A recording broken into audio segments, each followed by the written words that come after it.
Good morning students. बच्चों, आज हम संधि पढ़ेंगे। शीर्षक का नाम है संधि। सबसे पहले जानेंगे हम संधि क्या होती है।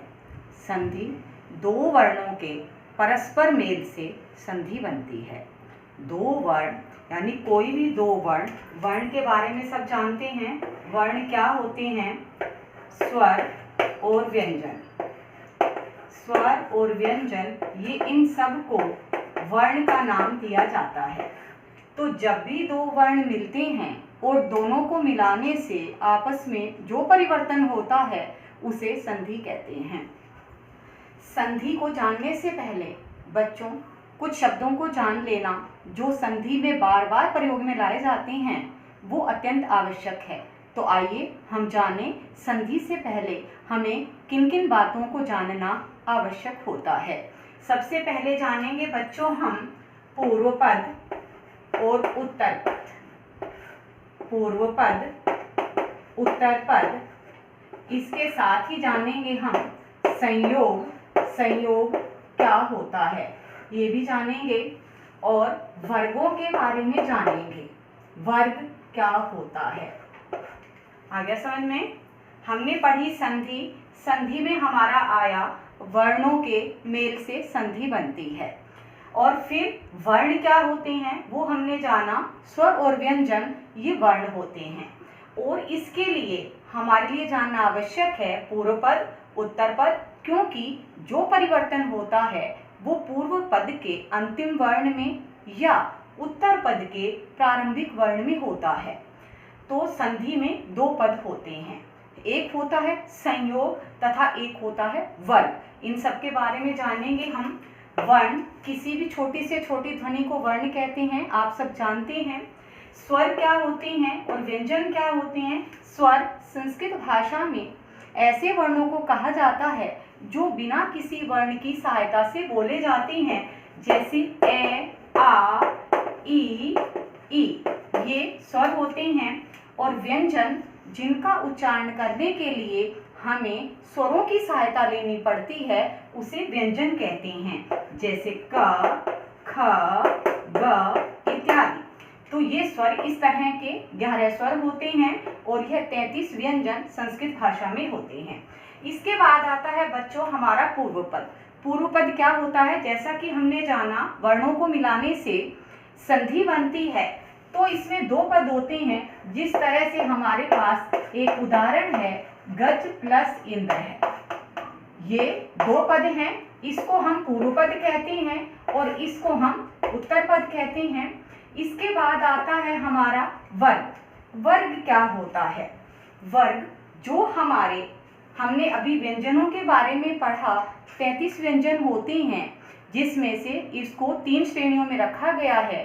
स्पर्श व्यंजन, अंतस्थ व्यंजन और ऊष्म व्यंजन। जो स्पर्श व्यंजन होते हैं वो 25 होते हैं और ये 25 वर्ग, जो 5 वर्ग होते हैं, प्रत्येक वर्ग में 5-5 वर्ण होने से ये 25 बनते हैं। तो हमारे वर्ग हो जाते हैं बच्चों कवर्ग, चवर्ग, टवर्ग, तवर्ग और पवर्ग। ये 5 हमारे पास वर्ग हैं। अब आती है बारी संयोग की। अभी तक हमने जाना वर्ण, स्वर, व्यंजन, पूर्व पद, उत्तर पद और इसके बाद हमने जाना वर्ग। बच्चों अब हम जानेंगे संयोग के बारे में, क्योंकि संयोग और संधि में क्या अंतर है हम इसके बारे में भी जानते हैं। स्वर और व्यंजन के माध्यम से हम इसको आगे चलाते हैं। जो हमारे संयोग है, संधि हमने पढ़ी अत्यंत समीपवर्ती। अत्यंत समीपवर्ती दो वर्णों के परस्पर मेल से जो परिवर्तन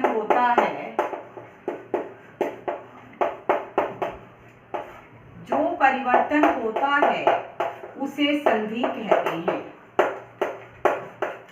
तो अत्यंत समीपवर्ती, जिस तरह से गज और इंद्र ये अत्यंत समीपवर्ती हैं, पर गज में जय में ए और इंद्र में ई, ए और ई इन दोनों का आपस में परिवर्तन हुआ ए प्लस ई, तो हमारा बन जाता है ए। इस तरह से गज प्लस इंद्र क्या बन जाता है बच्चों? गजेंद्र है। अभी हमने जाना कि संधि क्या होती है, लेकिन अब हमारा एक ये शब्द आता है संयोग। संयोग क्या होता है? संयोग जो है बच्चों, जिस तरह से हमने संधि की परिभाषा जानी है, एक बात बहुत ध्यान से देखना, अत्यंत समीपवर्ती दो वर्णों के परस्पर मेल से जो परिवर्तन होता है उसे संधि कहते हैं। कई बार ऐसा होता है दो वर्णों का परस्पर मेल तो होता है लेकिन परिवर्तन नहीं होता। क्या नहीं होता? परिवर्तन नहीं होता। ऐसी स्थिति में हम उसे संधि नहीं कह सकते, क्योंकि संधि तो दो वर्णों के मेल से परस्पर होने वाला विकार होता है, जबकि संयोग केवल दो वर्णों का मेल होता है, परिवर्तन रहित मेल। तो आइए हम जानें कि संयोग का उदाहरण क्या होता है। संयोग का उदाहरण है बच्चों, जिस तरह से दिक् प्लस करी, ये हलंत है। हमने क्या किया? इसका एक पद बनाया, संधि जिसको हम कहते हैं दिक्करी। इसमें कोई भी परिवर्तन नहीं हुआ, केवल ये सिर्फ हमने इसको यहाँ हलंत किया है और यहाँ जब हमने इनको मिलाया तो ये हमारा आधा क बन जाता है, तो हमारा शब्द बन जाता है दिक्करी। लेकिन यहाँ पर जो हमने किया जम अ और ई, तो अ और ई मिलकर एक रूप धारण करते हैं, जिससे ये पद बन जाता है गजेंद्र। तो यहाँ पर परिवर्तन हुआ और यहाँ पर नहीं हुआ। तो यही अंतर है कि जहाँ परिवर्तन हो जाए वहाँ संधि और जहाँ परिवर्तन ना हो वहाँ संयोग। तो बच्चों अभी हमने जाना सिर्फ और सिर्फ संधि और संयोग के बारे में कि संधि क्या है, संयोग क्या है। इसके बाद हमें किन किन बातों का ध्यान रखना है, पूर्व पद क्या है, उत्तर पद क्या है, स्वर क्या है, व्यंजन क्या है। इसके अलावा हमने ये जाना कि वर्ग क्या होते हैं। तो बच्चों अब हम आगे जानते हैं संधि के भेद कितने होते हैं। संधि के 3 भेद होते हैं बच्चों। पहला है स्वर संधि। पहला भेद है संधि का स्वर संधि।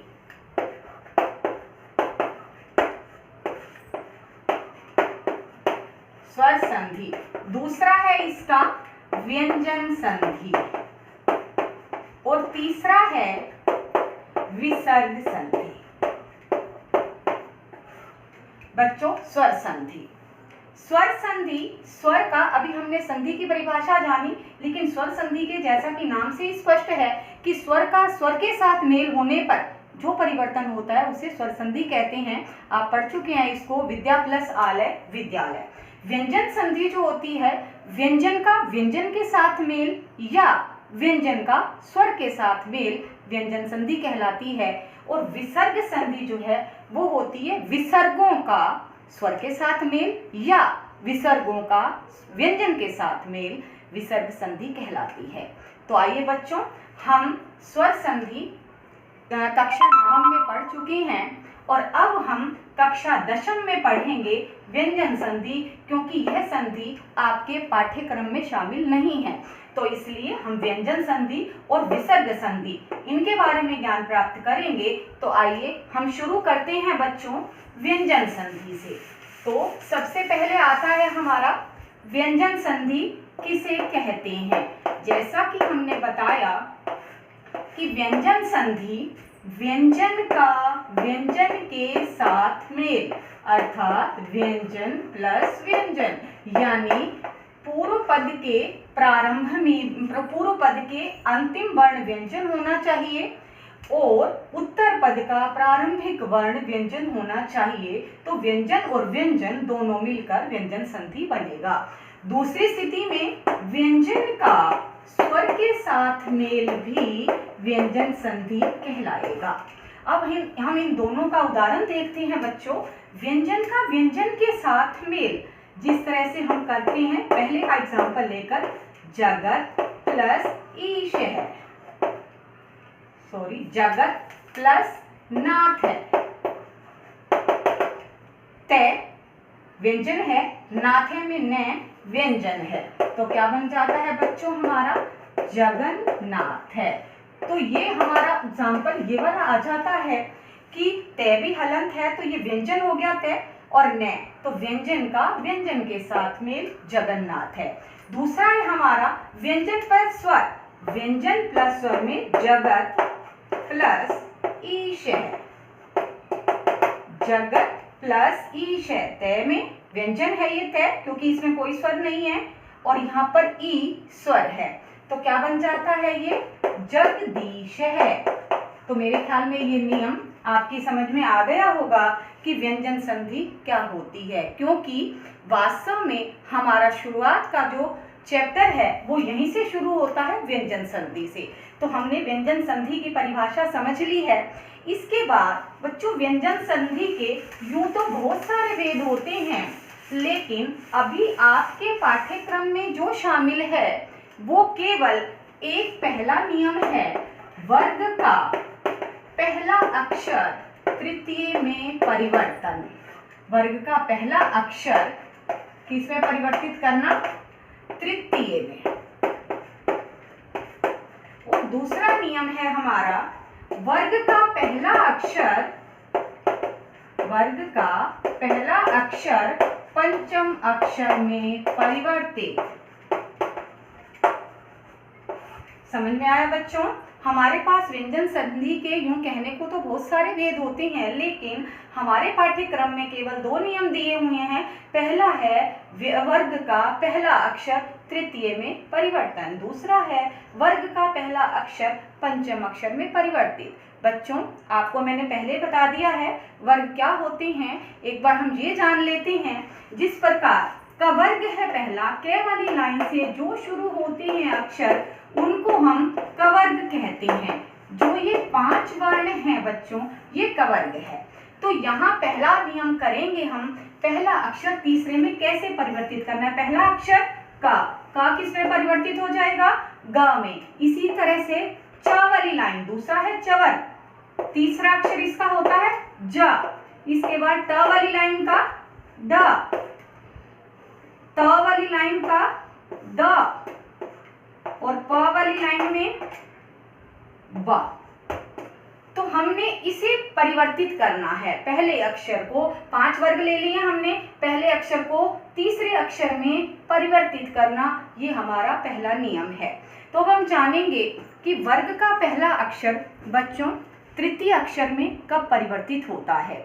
वर्ग का पहला अक्षर तृतीय अक्षर में परिवर्तित तब होता है जब उसके बाद कोई भी स्वर आ जाए, कोई भी, क्योंकि पहले पूर्व पद के अंतिम में तो हमारा कोई भी वर्ग होगा, पहला अक्षर होगा, वो निश्चित है। इसके बाद वो जो होगा पहला अक्षर कब होगा परिवर्तित? जब उत्तर पद में या तो कोई स्वर आ जाए या फिर वर्ग का तीसरा चौथा वर्ण आ जाए। तीसरा चौथा मतलब हमारा ग और घ, तीसरा चौथा आ जाए, या फिर यह में से कोई वर्ण आए तो वर्ग का पहला अक्षर तीसरे में परिवर्तित हो जाएगा। बच्चों दोबारा से सुनिए, वर्ग के पहले अक्षर को तृतीय में कब परिवर्तित करेंगे?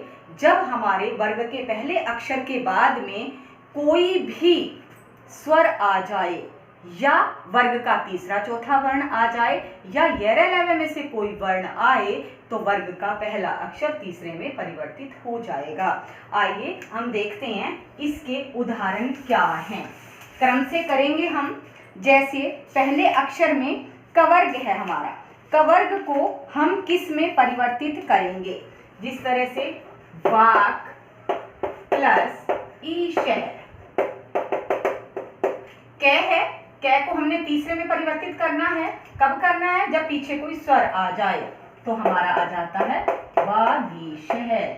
तो कै को किस में परिवर्तित किया हमने? ग में। इसके बाद आता है चा को हमने जा में परिवर्तित करना है। अच प्लस अंत है, अच में च, छ और जय तृतीय अक्षर बना, तो हमारा शब्द बना अजंत है। इसके बाद टे को डे में परिवर्तित करना है। षट प्लस आनन है, क्या बन जाता है बच्चों? ट को ड, षडानन। इसके बाद त को द में परिवर्तित करना है, तो इसके लिए हमें करना होगा त को द में। सत प्लस आचार है, सत प्लस आचार है, क्या बनेगा बच्चों? ता को किस में परिवर्तित करेंगे? त, थ और द, सदाचार है। इसके बाद अंतिम रह गया पा। पा को हमने करना है ब में परिवर्तित, अप प्लस ज, अब्जह। हो गया बच्चों? तो हमने व्यंजन संधि का पहला नियम पढ़ा, प्रथम वर्ण को तृतीय में परिवर्तित करना। अब हमारा इसका दूसरा नियम है व्यंजन संधि का। दूसरे नियम में हमें वर्ग के पहले अक्षर को पंचम अक्षर में परिवर्तित करना है। दूसरा नियम, वर्ग का पहला अक्षर तृतीय अक्षर में परिवर्तित, पंचम अक्षर में परिवर्तन। वर्ग के पहले को पांचवा, पहला सब जानते हैं, क, च, ट, त और प। इनके पंचम अक्षर क्या बनते हैं? ग, च, त, ञ, ट, ठ, ड, ढ, न और म। तो अब क्या करने हैं? हमने इनको इसमें परिवर्तित करना है। लेकिन बच्चों ये कब होगा? पहले इसके नियम को जाने कि प्रथम अक्षर पंचम में कब परिवर्तन होगा। यदि वर्ग के पहले वर्ण के बाद, यदि वर्ग का पहला वर्ण यानी पूर्व पद के अंत में तो वर्ग का पहला ही वर्ण आना चाहिए, लेकिन जो बाद में है वहां पर पंचम वर्ण आना चाहिए, तो वर्ग का पहला अक्षर भी पंचम में परिवर्तित हो जाता है। आइए जाने, इनके उदाहरण जाने। सबसे पहले हम देखते हैं षट वा प्लस मयम। देखिए वा प्लस मयम, कै है, कै को पंचम अक्षर में इसमें परिवर्तित करना है, तो क्या बन गया हमारा रूप? वांग्मयम। समझ गए सभी? इसी तरह से हम और उदाहरण लेंगे। सत प्लस नाम, तय वाली लाइन का पंचम अक्षर न ही होता है, इसलिए सन्नाम। ठीक, और भी उसके उदाहरण हैं, जैसे षट प्लस नवतिः, षट प्लस नवतिः क्या बन जाता है? क्षण नवतिः। ये क्यों बना बच्चों? न कौन है? ये टेट है, डैण है, न। यहाँ तो न आ ही गया, ये आधा है तो यहाँ भी आधा आ गया। लेकिन ये जो न है, ये नियम हमारा कहता है जब ये इसके पास साथ मिल जाता है तो ये न भी ण में परिवर्तन हो जाता है। इस नियम के बारे में आप जानते होंगे, जब किसी शब्द में री, रे और श ये आते हैं तो इस न को न हो जाता है। तो आज बच्चों हमने की व्यंजन संधि के बारे में भी जाना, और कुछ हम एक बार फिर से पुनरावृत्ति कर लेते हैं कि हमने क्या क्या किया है।